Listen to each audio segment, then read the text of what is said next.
नमस्कार, मी Rishikesh Elve, father Agnel ITI Vashi, Navi Mumbai या ठिकाणी MMA इन्स्ट्रक्टर म्हणून कार्यरत आहे. आपण या व्हिडिओमार्फत इंजिन लुब्रिकेशन सिस्टीम संदर्भात माहिती जाणून घेणार आहोत. त्यामध्ये needs of lubrication system, component of lubrication system इत्यादी टॉपिक आपण कव्हर करणार आहोत. ठीक आहे. तर नीड्स ऑफ लुब्रिकेशन सिस्टीम म्हणजे काय?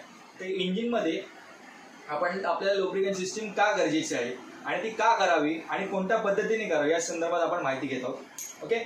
ज्यावेळेस इंजिनमध्ये फ्रिक्शन होतं, म्हणजे फ्रिक्शन म्हणजे काय, तर इंजिनमध्ये भरपूर सारे मुव्हिंग पार्ट्स आहेत. फॉर एक्झाम्पल आपला पिस्टन आहे, क्रँकशाफ्ट आहे आणि इतर बरेच काही मुव्हिंग पार्ट्स आहेत. त्या दोन्ही मुव्हिंग पार्ट्सचं एकमेकांवर फ्रिक्शन न होण्यासाठी आपण लुब्रिकेशन सिस्टीम अप्लाय करतो. म्हणजे सपोज जर आपण दोन्ही हात एकमेकांवर रब केले तर त्या ठिकाणी हीट जनरेट होते.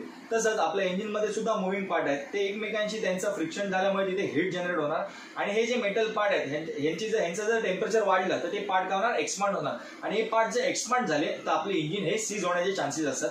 तर हे न होण्यासाठी आपण काय करतो, लुब्रिकेशन सिस्टीम अप्लाय करतो. ठीक आहे. तर या लुब्रिकेशन सिस्टीम मध्ये आपण कशाद्वारे लुब्रिकेशन सिस्टीम करू, तर त्याला म्हणतात लुब्रिकंट. ओके. लुब्रिकंट म्हणजे काय, तर टाइप्स ऑफ लुब्रिकंट मध्ये काय काय येतात, solid lubricant, semi solid lubricant आणि लिक्विड लुब्रिकंट. म्हणजे सॉलिड लुब्रिकंट, सेमी सॉलिड आणि लिक्विड. आता सॉलिड लुब्रिकंट मध्ये काय येतं, तर पावडर लुब्रिकेशन. ओके. पावडर मार्फत आपण लुब्रिकेशन सिस्टीम जे अप्लाय करतो त्याला म्हणतात सॉलिड लुब्रिकेशन. फॉर एक्झाम्पल आपण कॅरम तर सर्व खेळत असो, तर कॅरम मध्ये जी लुब्रिकेशन सिस्टीम अप्लाय केली जाते त्याला म्हणतात सॉलिड लुब्रिकेशन. म्हणजे स्ट्रायकर, आपण कॅरम मध्ये कॅरम पावडर टाकतो, तर पावडर टाकण्यामागचं उद्दिष्ट काय की स्ट्रायकर आणि कॅरम बोर्ड या दोघांचं फ्रिक्शन कमी केलं जातं. म्हणजे तो स्ट्रायकर कॅरम बोर्डवर स्मूथली ऑपरेट होतो. ठीक आहे. त्या ठिकाणी आपण काय करतो, पावडर लुब्रिकेशन म्हणजे solid lubrication. Okay. Semi solid lubricant म्हणजे काय, तर सेमी सॉलिड लुब्रिकंट म्हणजे ग्रीस मार्फत आपण जी लुब्रिकेशन सिस्टीम अप्लाय केली जाते त्याला म्हणतात सेमी सॉलिड लुब्रिकेशन. ओके.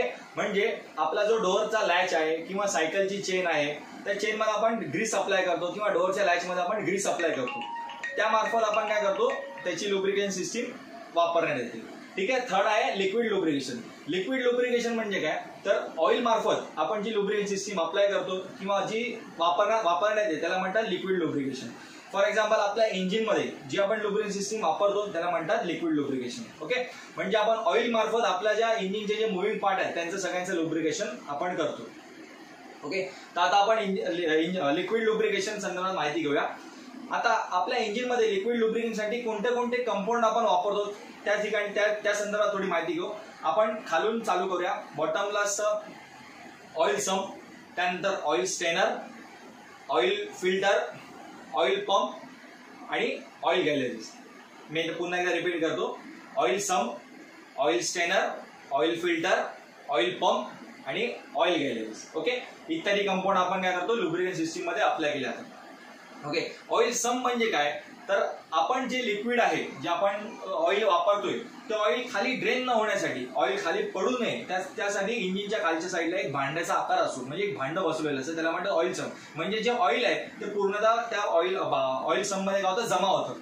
ज्यावेळेस आपण इंजिन चालू करतो, ज्यावेळेस इंजिन क्रँक करतो, आपला टायमिंग बेल्ट फिरतो, त्या बेल्ट मार्फत इंजिनचा जो वॉटर पंप आहे तो वॉटर पंप कनेक्ट केलेला असतो. आणि सॉरी इंजिनचा वॉटर पंप नाही, इंजिनचा ऑइल पंप काय असो, कनेक्ट केला असो आणि ऑइल पंप फिरल्यामुळे काय करतं, ते खालचं ऑइल काय करतं, सक करतं आणि पुढे वरती ऑइल गॅलरीजला पाठवतं. ऑइल स्टेनरचं काम काय, ऑइल स्टेनर हा इंजिनच्या ऑइल सम्प मध्ये बसवलेला असतो आणि त्याला एक चाळणी दिलेली असते, म्हणजे गाळणी दिलेली असते. ज्यावेळेस इंजिनमध्ये आतमध्ये इंजिनचे जे मेटल पार्ट आहेत मूव्ह होत असतात त्याचे थोडे थोडे पार्टिकल सुटण्याचे चान्सेस असतात.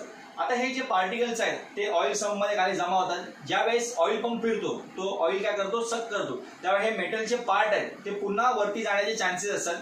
तर ते त्या स्टेनर मार्फत त्या तिथल्या तिथे थांबवले जातात. ठीक आहे. त्यानंतर ऑइल स्टेनर म्हणून ऑइल आहे हे ऑइल फिल्टर मध्ये येतं. आता ऑइल फिल्टर मध्ये आल्यानंतर फिल्टरचं काम काय, तर फिल्टरचं नावाप्रमाणे फिल्टरचं काम काय, तर ऑइलला फिल्टर करण्याचं काम आहे. ऑइल स्टेनर पासून वाचलेले पार्ट आहेत, मेटल पार्ट म्हणजे बारीक मेटल पार्ट आहेत, ते पूर्ण लास्टला ऑइल फिल्टर मार्फत पूर्ण फिल्टर केले जातात. आणि फिल्टर झालेलं जे ऑइल आहे ते ऑइल गॅलरीज मार्फत पूर्ण इतर कंपोनंटला काय केलं जातं, ते फिरलं जातं आणि दोन्ही इंजिनचे आपल्या इंजिनचे जे मुव्हिंग पार्ट्स आहेत त्या पार्ट्सला काय केलं जातं, लुब्रिकेट केलं जातं. ओके. अशा प्रकारे ही लुब्रिकेशन सिस्टीम आपण वापरली जाते. आता जे ऑइल आहे ते ऑइल एक्झॅक्टली आपण कोणत्या प्रकारचं घ्यावं, ऑइलची ग्रेड कोणती, त्याविषयी थोडी माहिती घेऊया. तर आपल्या इंजिनमध्ये आपण जे आपल्या टेम्परेचरनुसार आपल्या गाड्यांमध्ये जे वापरला जातो ऑइल, त्याचा ऑइलची ग्रेड आहे 20W40. ऑइलची ग्रेड आहे, पुन्हा एकदा सांगतो, ऑइलची ग्रेड आहे 20W40. आता W स्टँड्स फॉर, म्हणजे W म्हणजे काय आणि 20 म्हणजे काय आणि 40 म्हणजे काय, त्याविषयी आपण थोडं जाणून घेऊया.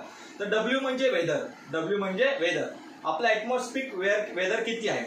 तर 20 म्हणजे काय आणि 40 म्हणजे काय. आता आपलं जे वर्किंग टेम्परेचर आहे, आपलं नॉर्मल, आता इथे आपण जे राहतो किंवा आपण ज्या वातावरणात आपण काम करतो त्या वातावरणाचं वर्किंग टेम्परेचर किती आहे, तर एक अराउंड 35 डिग्री सेल्सिअस पर्यंत आपलं नॉर्मल वर्किंग टेम्परेचर असतं.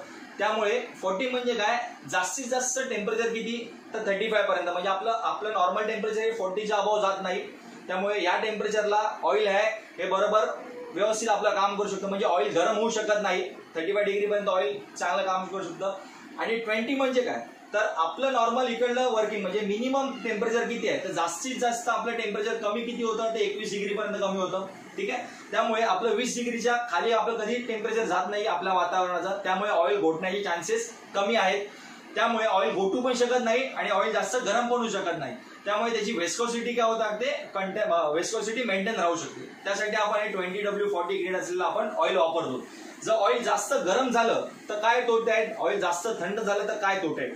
जर ऑइल जास्त गरम झालं म्हणजे ऑइल जास्त जळालं तर त्याची वेस्कोसिटी काय होणार, कमी होणार, म्हणजे त्याचा चिपचिपापणा काय होणार, कमी होणार. आणि जर चिपचिपापणा कमी झाला तर ऑइल आपण जे वरतून टाकलं ते आपल्या इंजिनच्या पार्ट्सवर राहणार नाही, ते खाली ड्रेन होणार. तुम्ही एक कॅस्ट्रॉल मॅग्नेटिकची एक ऍड बघितली असेल, एक पिस्टन असतो आणि ऑइलचा एक ऑइलचा माणूस त्या पिस्टनवर पकडलेला असतो. म्हणजे त्या ऍड मध्ये काय दाखवलं आहे, टेलिव्हिजनवर आपली एक ऍड येते, त्या ऍड मध्ये काय दाखवण्यात आलेलं आहे की जे ऑइल आहे ते आपल्याला एक्झॅक्टली पार्टवरच बसलं पाहिजे, खाली ड्रेन न झालं पाहिजे.